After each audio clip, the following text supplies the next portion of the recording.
วัสดีค่ะเฟย์กัญญาพัฒน์นะคะรับบทเป็นกี้กีรันพิพิธยพงษาหลานยายกิมค่ะสวัสดีค่ะเมยดาวัชรามูสิกค่ะรับบทเป็นพิมพิมนัสตันติบุรณากรค่ะสวัสดีค่ะน้ำมนทลานะคะรับบทเป็นป๊อกปรดีค่ะครับสวัสดีครับเฮงครับในรักปากแข็งรับบทเป็น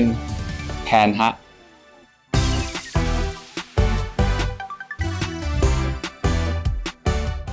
กี้เหรอกี้ก็จะเป็นคนที่แบบเท่ๆซึนๆและที่สำคัญปากแข็งมากค่ะชอบเขาก็ไม่กล้าบอกพิมก็จะเป็นคุณหนูที่ขี้เหวี่ยงขี้วีนิด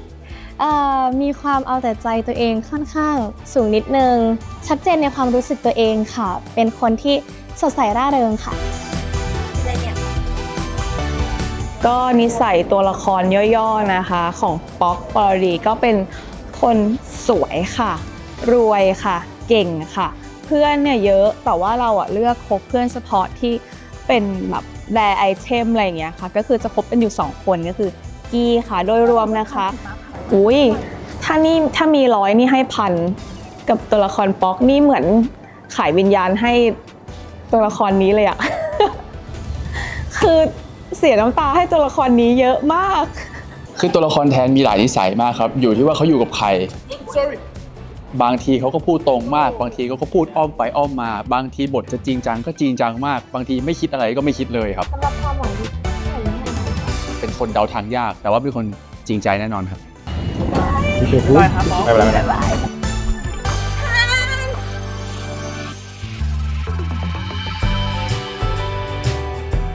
ความท้าทายหลายอย่างมากเลยค่ะทั้งเรื่องของเวลาเรื่องของบทเรื่องของสภาพอากาศ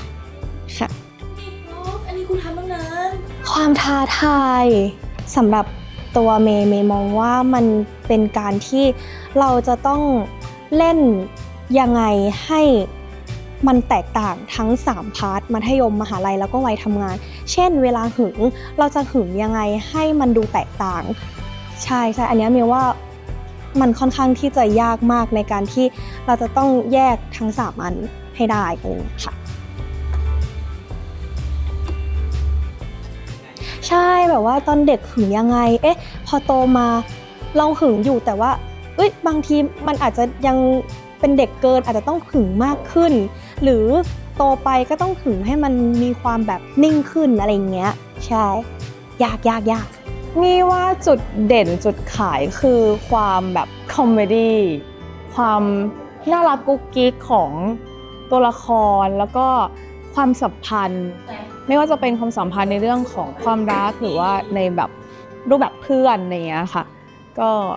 น่ารักมูดแอนโทนดีแล้วก็อีกอย่างหนึ่งเราไปถ่ายทำกันที่ญี่ปุ่นจริงๆด้วยรับรองว่าก็คือภาพสวยแน่นอนครับความท้าทายในการถ่ายรักปากแข็งมีหลายแบบนะครับทั้งการเข้าตัวละครการไปถ่ายทำในสถานที่ต่างประเทศ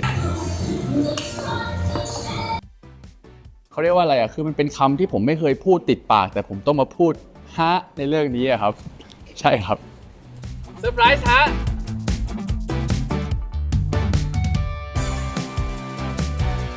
แล้วก็เป็นดักใสๆของตัวละคร2ตัวก็คือกี้กับพีมนะคะที่คนนึงเนี่ยเขาค่อนข้างที่จะปากแข็งกับอีกคนนึงค่อนข้างที่จะแบบแสดงออกว่าเราชอบทั้ง2คนนี้ชอบกันแต่ว่าต่างฝ่ายต่างแบบอีกคนนึงปากแข็งอีกคนนึงรอให้อีกคนนึงบอกชอบเธอจริงๆนะให้ฟังคำฉันไว้แค่นี้ก็พูดไปแต่เรื่องย่อก็จะเกี่ยวกับเด็กผู้หญิง2คนที่จริงๆก็แอบชอบกันทั้งคู่แหละแล้วก็ไม่มีใครบอกสักทีโดยเฉพาะกี้เนี่ยกาจะบอกหลายทีแล้วก็ไม่ได้บอกชอบเด็กผู้หญิง2คนนะคะที่เขาแบบว่าปิ๊งรักกันตั้งแต่มัธยมเนาะแล้วมันก็จะมีแบบเหตุการณ์ต่างๆค่ะที่ทำให้เขา2คนเนี่ยต้องแยกจากกันแล้วเขาก็จะกลับมาเจอกันใหม่ในอีก7 ปีข้างหน้าค่ะก็เดี๋ยวไปรอติดตามค่ะว่าจะเกิดอะไรขึ้นบ้างค่ะเพราะกูทำหน้าที่นี้อยู่ดีอยู่แล้วโอเคเราเล่าความสัมพันธ์ทั้งแบบเพื่อนคนรักหรือแม้แต่กระทั่งความสัมพันธ์ครอบครัวแล้วก็มีการทำธุรกิจด้วยขอตัวนะคะครบรถครับเป็นโรแมนติกคอมเมดี้ที่สนุกแน่นอนครับ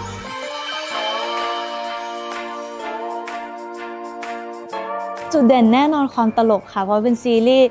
ลอมคอมแน่นอนว่าเป็น GL ลอมคอมที่โดนเส้นทุกคนแน่ๆค่ะ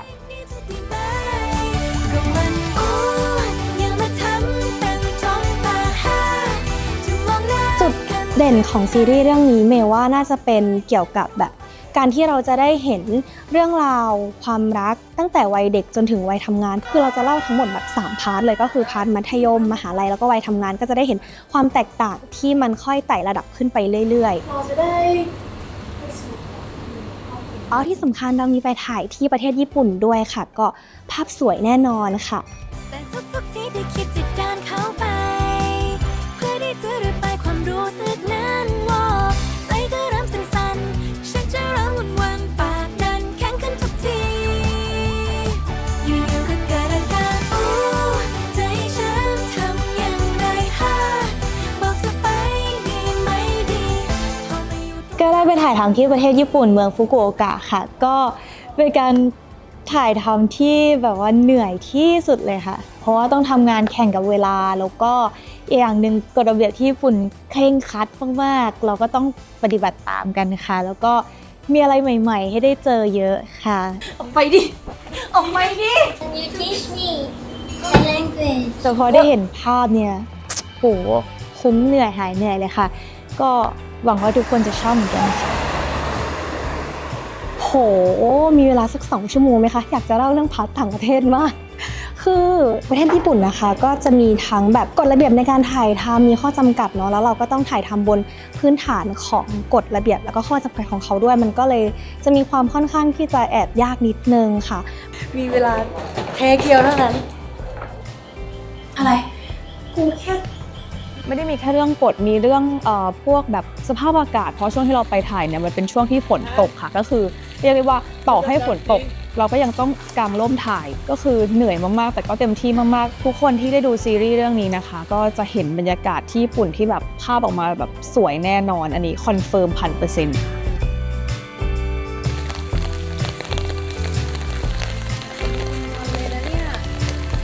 มันอยู่กันแบบวันต่อวันคิวต่อคิวซีนต่อซีนแล้วก็จับมือให้กำลังใจกันไม่ใช่แค่แบบพวกเราแต่แบบทีมงานทุกคนที่เราขึ้นเครื่องไปด้วยกันทุกคนมองหน้ากันแล้วแบบโอเคเอารู้แล้วว่าคิดถึงไทยแต่ว่าแบบไป let's go ทำให้มันเสร็จอะไรอย่างเงี้ยครับโคตรท้าทายครับสุดๆคือเอางี้ยังไม่เห็นผลลัพธ์ที่แบบฟูล100นะครับแต่บางทีเราแอบไปเช็คเฟรมไปขโมยดูหลังกล้องที่ถ่ายออกมาเสร็จแล้วอะไรเงี้ยต้องบอกว่าคือมันหายเหนื่อยมากเพราะว่าเราไปเก็บสถานที่สำคัญหลายๆที่ญี่ปุ่นซึ่งเป็นแลนด์มาร์คที่แบบมันสวยคือแค่ถ่ายรูปก็สวยแล้วแต่พอออกมาในเฟรมที่มันเป็นแบบการถ่ายทำซีรีส์ที่มันมีความซีนิเมติกมีการจัดแสงเข้าไปอีกอะไรเงี้ยต้องบอกว่าหายเหนื่อยแล้วก็ภูมิใจมันเป็นความภูมิใจทั้งกับตัวเองกับเพื่อนร่วมงานกับทีมงานทุกคนที่แบบเราทำซีรีส์ออกมาสวยขนาดนี้เลยว่ะอะไรอย่างเงี้ยครับ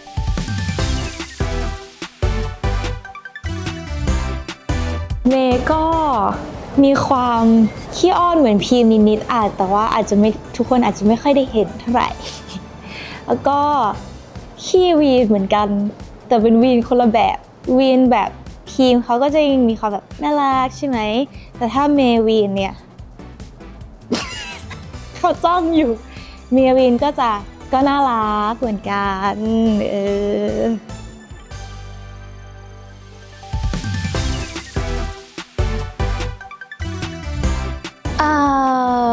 เฟย์กับกี้ที่เหมือนกันเหรอขี้เก๊กเหมือนกันดูแลเอาใจใส่เหมือนกันแต่ว่าแตกต่างก็คือตัวจริงเฟย์ไม่ได้ปากแข็งอะเฟย์แบบเฟย์พูดมีอะไรก็พูดค่ะ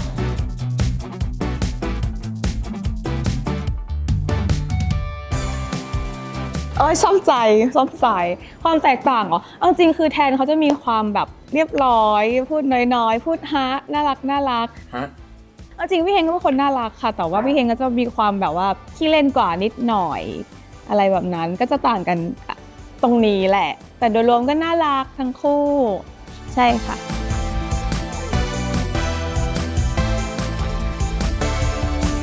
เขาเล่นเป็นตัวเองครับเขาเล่นเป็นตัวเอง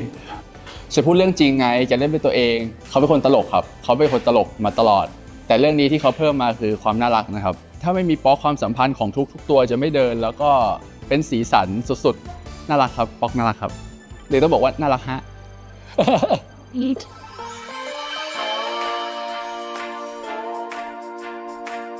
ค่ะความประทับใจซีรีส์เรื่องนี้นะคะแน่นอนว่ามันเป็นรอมคอมเราอยากลองเล่นอะไรที่มันเป็นตลกอยู่แล้วได้เป็นตัวเองค่ะก็เลยมาเล่นเรื่องนี้และที่สำคัญก็มีเมย์เฟย์ก็ต้องเล่นอยู่แล้วสิก็ที่ตัดสินใจรับบทนี้นะคะก็เป็นเพราะว่าคาแรคเตอร์พิมพ์ค่อนข้างที่จะแตกต่างมากเลยค่ะเพราะว่าเรื่องที่แล้วเมย์ค่อนข้างเล่นเป็นแบบคนที่แบบว่าไม่ค่อยพูดอะไรอย่างเงี้ยเป็นคนแบบเก็บอยู่ข้างในแต่ว่าพอเป็นเรื่องเนี้ยก็เล่นเป็นตรงข้ามกันเลยเป็นเด็กที่แบบมีความสดใสคิดอะไรก็พูดออกมาเลยอะไรเงี้ยใช่ค่ะค่ะก็รู้สึกว่าผูกพันกับตัวละครนี้มากๆเพราะว่าเราก็คุกคีกับเขามาค่อนข้างนานเนาะแล้วก็รู้สึกว่าเรื่องนี้เป็นเรื่องที่เราทุ่มเทมากๆเราใส่สุดจริงๆเราเต็มที่มากๆกับเรื่องนี้ผูกพันมากกับพีมเข้าใจพีมมากขึ้นมากๆก็ต้องขอบคุณพีมที่ให้เมย์ได้มารับบทเป็นบทนี้ค่ะ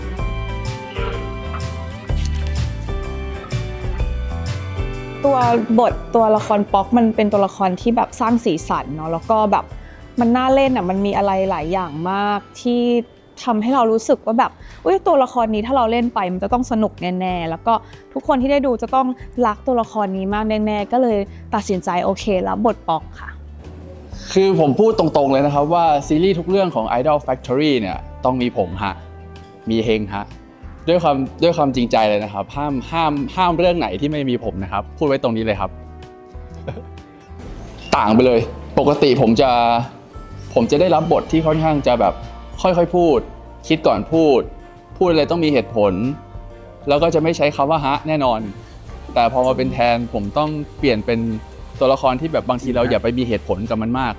แล้วก็ใช้ความรู้สึกเยอะๆแล้วก็แค่เล่นมันไปคือยากมากครับยากเพราะว่าผมเป็นคนคิดมากเลยผมเป็นคนต้องคิดก่อนทำอะไรเงี้ยพอมาเจอแทนก็คือแบบบางซิทูเอชั่นคือแบบแทนทำนี้จริงๆเหรอวะแทนทำแบบนี้จริงๆเหรอวะอะไรเงี้ยเราก็แบบโอเคลองดูเราทำได้อะไรประมาณนี้ครับ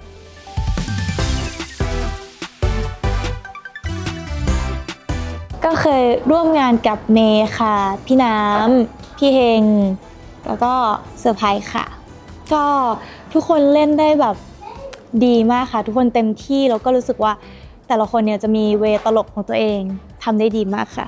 ทำให้ซีรีส์มันกลมกล่อมสุดๆกี้เอาไงเดี๋ยวปิงจัดการให้จัดการเลยโหเขาเล่นดีมากๆค่ะเข้าคาแรคเตอร์สุดๆเหมือนเล่นเป็นตัวเองเลยค่ะแต่ละคนนะแล้วก็ครูเอเนี่ยคือเจอกันหลายเรื่องมากๆแล้วใช่ค่ะต้องถามว่าเพื่อนร่วมงานเนี่ยมีคนไหนที่ผมไม่คุ้นหน้าบ้าง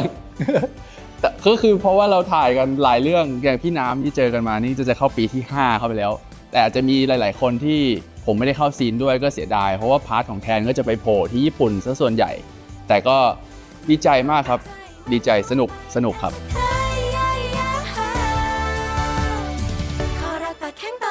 คนที่ร่วมงานด้วยครั้งแรกก็จะมี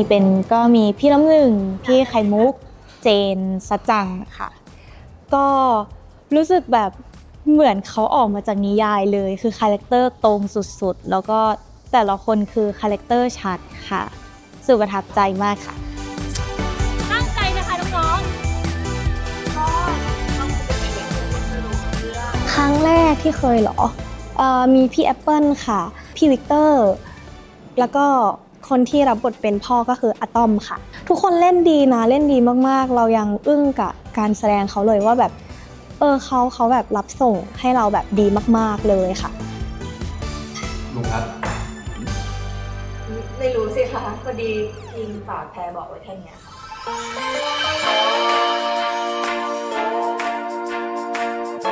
ครูเอมีสไตล์กำกับที่ชัดเจนมากเลยค่ะคือเขาจะเป็นคนที่มีจินตนาการอยู่ตลอดเวลา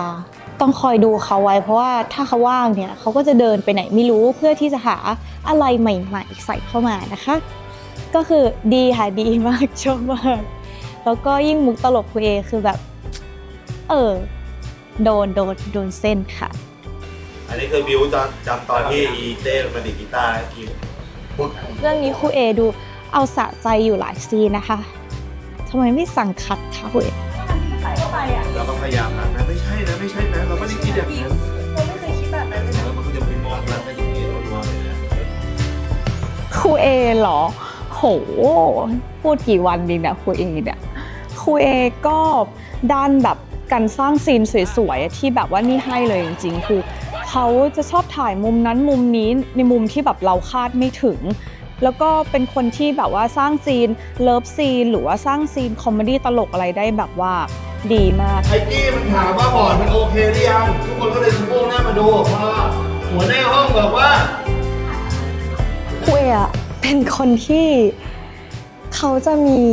เพลงในหัวตลอดเวลามีภาพในหัวตลอดเวลาไม่ว่าเราจะเล่นซีนอะไรอย่างเงี้ยเขาก็จะมีเพลงประกอบเปิดตามไปด้วยอะไรอย่างเงี้ยเหมือนเขาแบบมีภาพในหัวเขาอยู่แล้วว่าซีนนี้มันต้องเป็นแบบนี้เพลงแบบนี้มูดแบบนี้ภาพแบบนี้มุมนี้อะไรอย่างเงี้ยแล้วก็นอกจากเปิดเพลงอะครูเอจะชอบคือเขาชอบมาเล่าแบล็คกราวด์ตัวละครชอบเล่าทุกอย่างของตัวละครที่มันจะเกิดขึ้นอะไรเงี้ยซึ่งมันทำให้เรารู้สึกว่าเราลงลึกไปถึงตัวละครนั้นจริงๆแล้วเราอินแล้วเราเข้าใจกับตัวละครนั้นมากขึ้นจริงๆอะไรเงี้ยค่ะก็ครูเอเก่งมากๆทางแบบด้านนี้มากๆบิวดี จันซิวซิวนั่นคือแต่งแรกมันจะเป็นไฮแต่งแรกคือจังหวะที่พอมันมาอย่างเงี้ย ขอกราบพุ่มกับคู่บุญ1 ครั้งก่อนพูดถึงนะครับแต่ครูเอนี่คือพุ่มเก่าที่ผมรักมากแล้วก็รู้มือกันอยู่แล้วเราก็เลยเป็นหนึ่งในองค์ประกอบที่ทำให้เราสบายใจในการเป็นแทนเพราะว่าจริงๆผมยากกับแทนมากว่าแบบต้องเวไหนแต่พอเป็นครูเอที่เราไว้ใจว่าแบบเรามั่นใจในภาพของเขาที่เขาเห็นตัวละครชัดเราก็เลยแบบถ้าครูจะเอาแบบนี้ผมทำให้หลายๆครั้งก็คืออาจจะเป็นสาวอารมณ์เพราะว่าทุกคนต้องผ่านครูเอไงครูเอก็จะพยายามแบบว่าพอไปญี่ปุ่นอยากให้ได้ภาพที่สวยที่สุดไม่ว่ามันจะยากแค่ไหนหรือแบบอาจจะเป็นไปไม่ได้แต่ครูเอก็จะไปเอามันมาให้ได้อะไรเงี้ยครับก็ขอบคุณที่พยายามอดทนกับพวกผมแล้วก็พยายามทำให้ซีรีส์ของพวกเราสวยที่สุดต้องขอบคุณครูเอครับขอบคุณครับ โอเค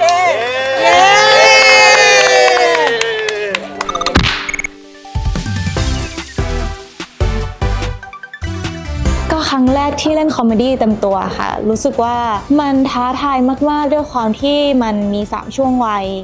มัธยมมหาลัยวัยทำงานซึ่งดีเทลแต่ละวัยมันแตกต่างกันหมดเลยจริงๆหลายคนบอกว่าเฟย์เล่นเป็นตัวเองเนี่ยจริงเฟย์เป็นคนที่จริงจังมากค่ะฉะนั้นการที่จะงัดความตลกออกมายากมากแต่ว่าเราก็มีแบบใส่ดีเทลกิมมิคความเป็นตัวเองเข้าไปค่ะก็อยากจะขอบคุณทุกๆคนที่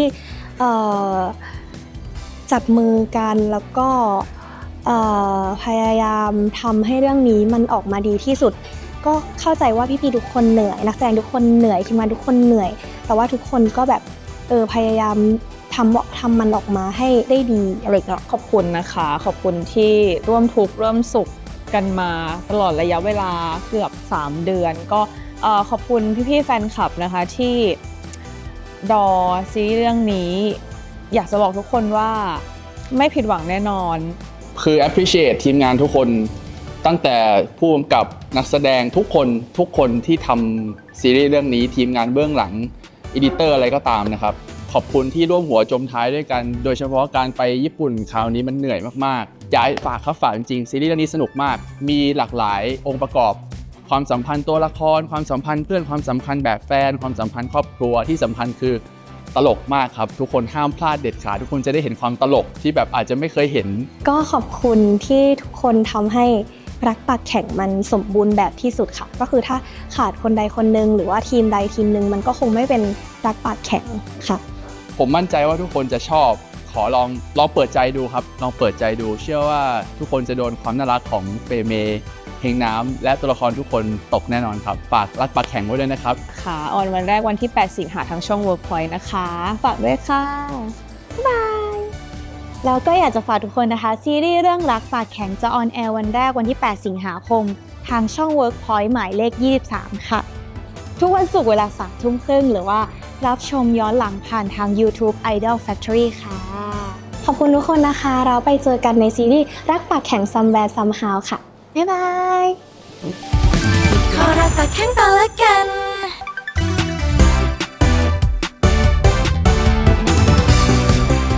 ขี้เศร้าสุดหรอพี่เองค่ะพี่เองชอบหลับเฟย์ค่ะถ้าไม่มีถ่ายเฟย์ก็นอนตลอดเลย อยู่แถวนี้ไหมตอนนี้ก็แอนนอนอยู่หรือเปล่าไม่แน่ใจใช่ ที่เซาสุดมี2 คนเฟย์ค่ะเฟย์คือทุกครั้งที่มีเวลาพักเขาจะหลับตลอดอีกคนนึงคือพี่เฮงค่ะพี่เฮงหลับเก่งมากหลับได้ทั้งวัน อันนี้ผมก็ใช้คำว่าผมไม่ปฏิเสธแล้วกัน มันเป็นการเก็บพลังงานระหว่างรอถ่ายทำเราก็ต้องรีบหยิบไว้ก่อนครับ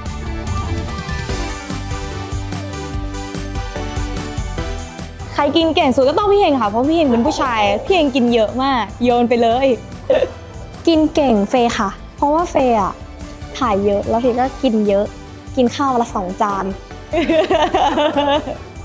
กินเก่งสุดให้เฟย์ค่ะ กินของคนอื่นด้วย เฟย์พี่บอกแล้วนะว่าอย่าเปิดก่อนเฟย์ครับเฟย์กินเก่งสุด เพราะว่าหันไปทีไรก็คือเฟย์เป็นผู้หญิงที่เติมพลังงานตลอดเวลาครับ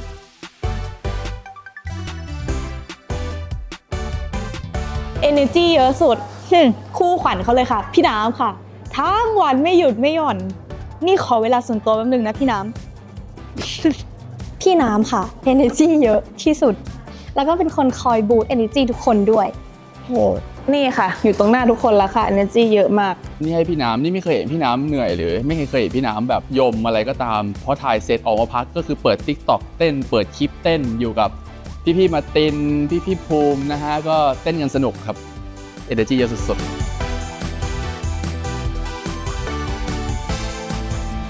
ผมด้วยปะ หยอกเอาเป็นตัวละครแล้วกันครับตัวละครต้องให้เจ๊พิมพ์เขาครับเจ๊พิมพ์ขี้งอแงมากแบบเข้าใจยากมากที่สุด เพราะว่ามันมีที่มาที่ไปที่ทำให้พิมพ์ต้องเป็นคนขี้งอแงที่มาที่ไปนั้นคืออะไรก็อย่าลืมไปดูในซีรีส์ด้วยนะครับ ขี้งอแงสุดเอาจริงๆก็ไม่มีค่ะ แต่ว่าถ้าเป็นในซีรีส์ก็คือให้เป็นตัวพิมพ์แล้วกันเมย์เพราะว่าพิมพ์ร้องไห้เยอะมาก ใช่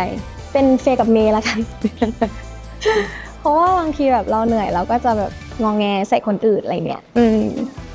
ต้องให้เมย์เลยค่ะ เพราะว่าเมย์แบบว่าน้ำตาไหลง่ายมากเขาเป็นคนแบบว่า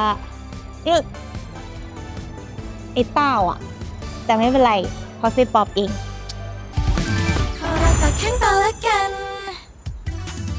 ทุกคืนวันศุกร์เวลา3 ทุ่มครึ่งทางช่อง Workpoint หมายเลข 23 เริ่มตอนแรก 8 สิงหาคมนี้